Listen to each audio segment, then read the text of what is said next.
Today, we are diving into something that's the very heart of the food safety, the 5 major factors identified by the Center of Disease Control, CDC, that contribute to foodborne illness outbreak.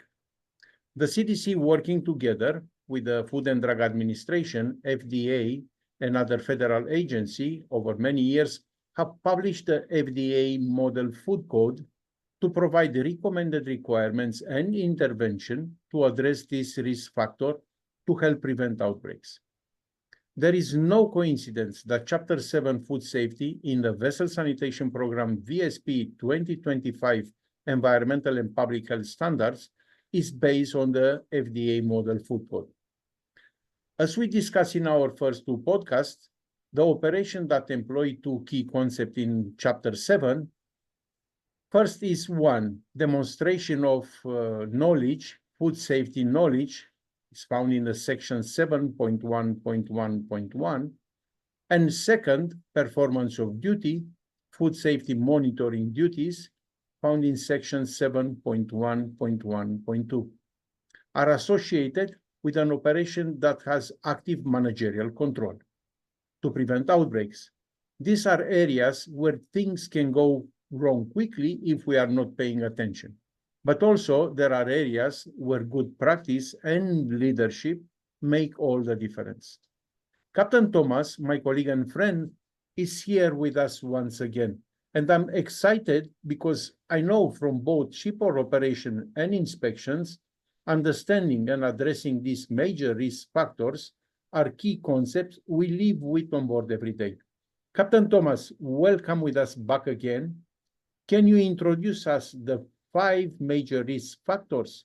And then together, perhaps we can go into more detail with an example. Well, thank you, Dumitru. It's always a pleasure to be with you.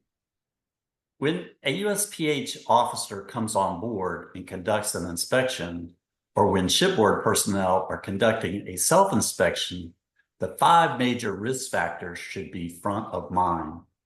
When making an observation, always ask yourself, what is the risk? So let me run through the risk factors quickly, briefly, and then we'll walk through them with an example. So number 1, we call improper holding temperatures. And here we're talking about hot foods, cold foods, cooling and reheating foods, keeping foods out of the danger zone, or using time as a public health control. Number 2 is inadequate cooking, not cooking to required temperatures to destroy pathogens of concern. And risk factor number 3 is contaminated equipment and cross-contamination. Here, we're talking about transferring pathogens from unclean equipment or from one food to another.